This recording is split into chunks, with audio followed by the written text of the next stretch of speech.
नमस्कार और स्वागत है इस खास चर्चा में। नमस्कार। आज हम शिव पुराण की एक बहुत ही, आप कह सकते हैं, दिलचस्प और गहरी कहानी पर बात करने वाले हैं। जी हाँ। माता पिता के सम्मान और जीवन में धन समृद्धि पाने के रहस्यों पर काफी रोशनी डालते हैं। बिल्कुल। हम खास तौर पर यह जानेंगे कि माता पार्वती ने भगवान शिव यानी महादेव से वो कौन से 3 बड़े सवाल पूछे थे जिनके जवाब मुझे लगता है आज भी उतने ही मायने रखते हैं। सही बात है। और देखिए, इन सवालों के जवाब एक कहानी के जरिए सामने आते हैं। सवाल सुनने में तो शायद सीधे साधे लगे, पर हैं बहुत गहरे। हाँ, जैसे दुनिया में सबसे नरम, सबसे कोमल चीज आखिर है क्या?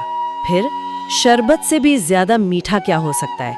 और तीसरा, वो कौन सी आदतें हैं जो इंसान को अमीर या फिर गरीब बनाती हैं? तो हमारा मकसद यही है कि इस कहानी में जो छिपे हुए इशारे हैं, जो जीवन की सीख है, उसको जरा गहराई से समझें। तो कहानी की पृष्ठभूमि, अगर मैं सही समझ रहा हूँ, ये है कि माता पार्वती और महादेव पृथ्वी का, जिसे मृत्युलोक भी कहते हैं। हाँ, मृत्युलोक, हम इंसानों की दुनिया। बिल्कुल। तो उसका चक्कर लगाकर कैलाश पर्वत लौटते हैं और वहाँ माता पार्वती देखती हैं कि लोग अपने माँ बाप के साथ कैसा बर्ताव कर रहे हैं। कोई सेवा कर रहा है तो कोई दुख दे रहा है, कोई सम्मान तक नहीं दे रहा। ये सब देखकर वो थोड़ी, कह सकते हैं, परेशान हो जाती हैं। स्वाभाविक है। और फिर वो महादेव से ये 3 सवाल पूछ बैठती हैं। जी, और महादेव जवाब देने को तैयार तो होते हैं, पर एक शर्त रखते हैं। कहते हैं कि पार्वती जी को ध्यान से सुनना होगा, सोना नहीं है बीच में। अच्छा। और फिर वो कहानी सुनाना शुरू करते हैं। कहानी है एक अमीर सेठ की, जिसकी 3 बेटियां थीं, सुंदर भी थीं और गुणी भी। हाँ, तो एक बार का जिक्र है, सेठ को व्यापार के सिलसिले में कहीं दूर देश जाना पड़ता है। जहाँ कहते हैं सोने चांदी की खानें थीं। हाँ, कुछ ऐसा ही। तो जाने से पहले वो अपनी बेटियों से पूछता है कि भाई, तुम्हारे लिए क्या तोहफे लाऊं? जी। पहली 2 बेटियां तो, जैसा अक्सर होता है, बड़ी महंगी चीजें मांग लेती हैं। एक शायद हीरे मोती जड़ा आईना मांगती है। हाँ, और दूसरी ने नवरत्न का हार और सोने का गजरा मांगा था। सही।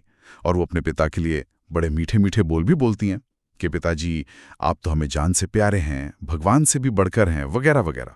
जी, और सेठ ये सुनकर बहुत खुश होता है, गर्व महसूस करता है। लेकिन कहानी में असली मोड़ तब आता है जब वो सबसे छोटी बेटी से यही सवाल पूछता है। बिल्कुल। और वो क्या कहती है?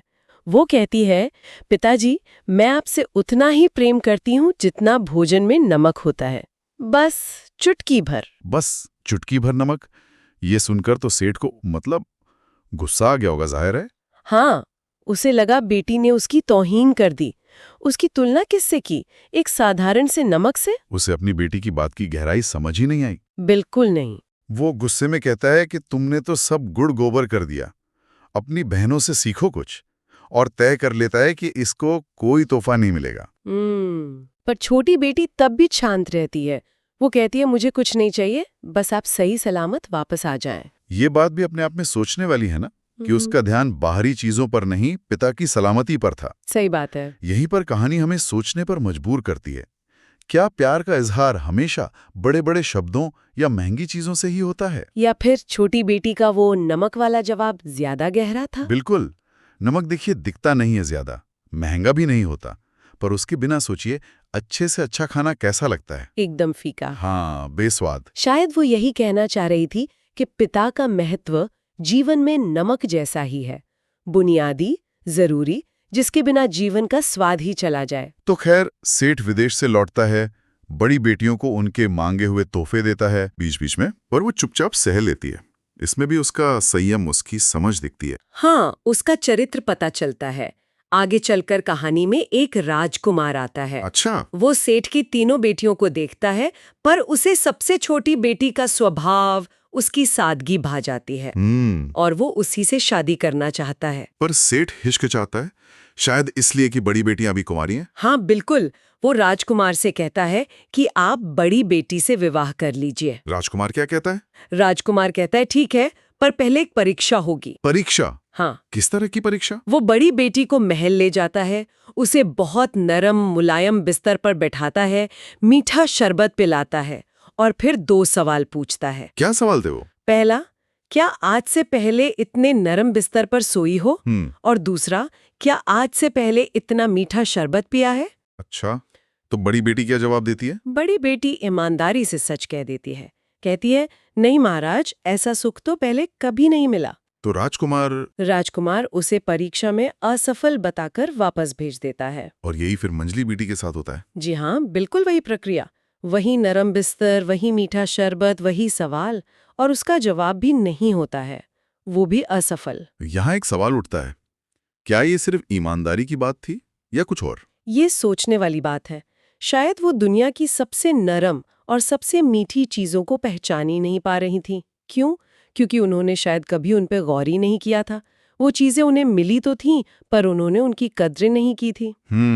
अब बारी आती है छोटी बेटी की। सेठ तो अब तक लगभग नाउम्मीद हो चुका होगा। हाँ बिल्कुल, पर राजकुमार उसे भी परीक्षा के लिए ले जाता है। वही सब इंतजाम, नरम बिस्तर, मीठा शरबत और वही 2 सवाल। लेकिन इस बार जवाब शायद अलग थे। हाँ, इस बार जवाब बिल्कुल अलग थे। जब राजकुमार पूछता है, क्या आज से पहले कभी इतने नरम बिस्तर का अनुभव किया है? तो वो क्या कहती है? छोटी बेटी तुरंत कहती है, हाँ महाराज, बिल्कुल किया है। सब हैरान। अच्छा, फिर दूसरा सवाल आया होगा शरबत वाला। जी, क्या आज से पहले कभी इतना मीठा शरबत पिया है? और वो पूरे आत्मविश्वास से कहती है, महाराज, एक बार नहीं, रोज पिया है। रोज? अब तो राजा और राजकुमार दोनों की उत्सुकता बढ़ गई होगी कि भाई कहाँ मिला ऐसा बिस्तर और ऐसा शरबत। बिल्कुल, और तब छोटी बेटी वो जवाब देती है जो असल में कहानी का सार है, और कहिए तो माता पार्वती के पहले 2 सवालों का सीधा जवाब भी। क्या जवाब था वो? वो कहती है, महाराज, इस रेशमी बिस्तर से कहीं ज्यादा नरम, मुलायम और सुरक्षित तो मेरी माँ की गोद है, जिसमें मैं बचपन से सोती और खेलती आई हूँ। वाह, क्या कमाल का जवाब है। माँ की गोद की कोमलता, उसकी तुलना दुनिया की किसी भौतिक चीज से हो ही नहीं सकती। सही कहा। और शरबत के बारे में वो कहती है, और इस मीठे शरबत से कहीं ज्यादा मीठा और पौष्टिक तो मेरी माँ का दूध है, जो मैंने बचपन में पिया है। माँ का दूध? हाँ, कहती है, माँ का दूध तो अमृत समान है, जो बच्चे को ताकत और बुद्धि देता है।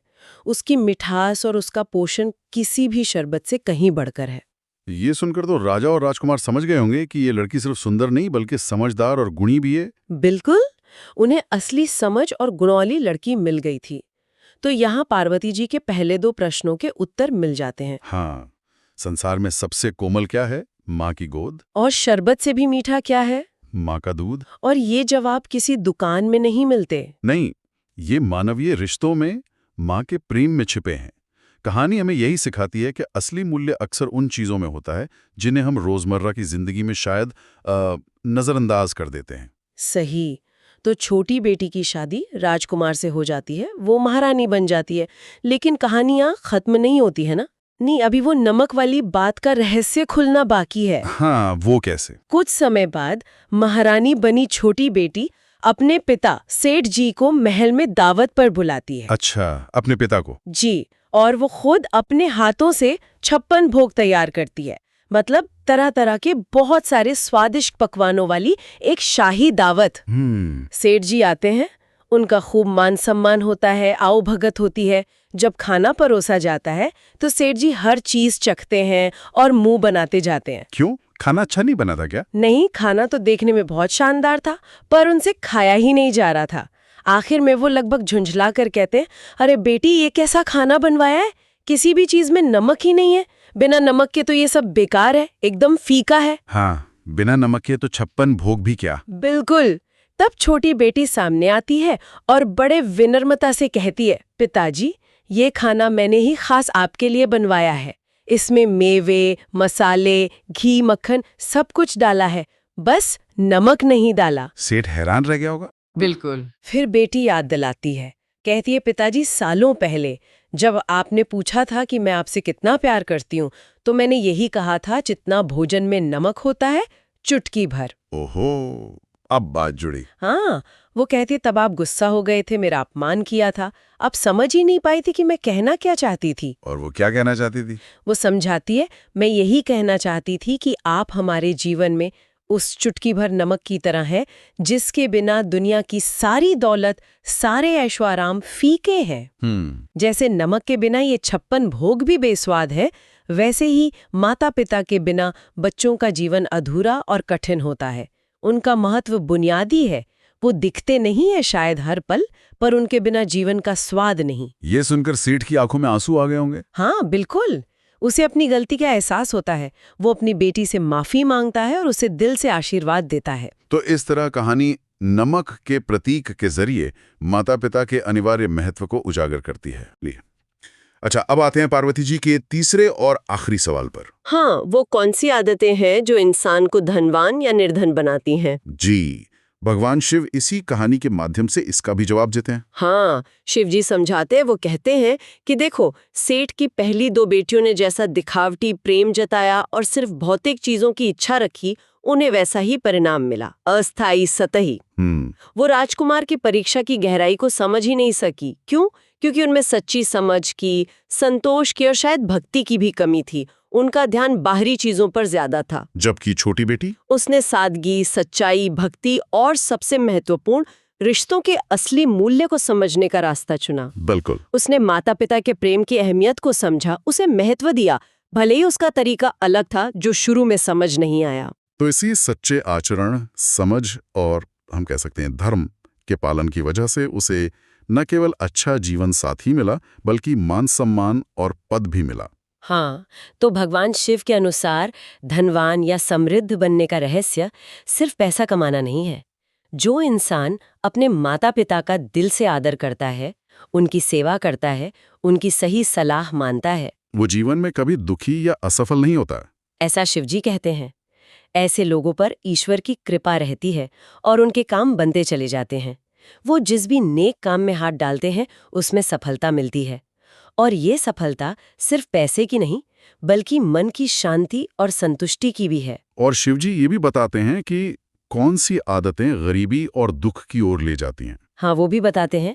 इनमें शामिल है नकारात्मक सोच रखना, हमेशा कमियों पर ध्यान देना, रोते रहना, समय बर्बाद करना, जैसे बेवजह ज्यादा सोना या दिन भर आवारा घूमना, नशा करना, झूठ बोलना, और अपने से बड़ों या ज्ञानी लोगों से बिना वजह बहस करना या उनका अपमान करना। ये भी जी, इसके अलावा धर्म के विरुद्ध आचरण करना, जिसे अधर्म कहते हैं, महिलाओं का अनादर करना, चोरी चाकारी करना, जुआ खेलना, ये सब आदतें इंसान को नीचे गिराती हैं। तो ऐसा व्यक्ति कभी सच्ची सुख समृद्धि हासिल नहीं कर पाता। नहीं, शिवजी के अनुसार ऐसा व्यक्ति सच्ची सुख समृद्धि नहीं पा सकता, भले ही उसके पास थोड़ी देर के लिए पैसा आ भी जाए। तो मूल बात यह है कि सच्ची दौलत कमाने और सुखी रहने का रास्ता नैतिक मूल्यों से जुड़ा है, पारिवारिक सम्मान से जुड़ा है, खासकर माता पिता की सेवा। हाँ, और सही आचरण यानी धर्म के रास्ते पर चलने से जुड़ा है।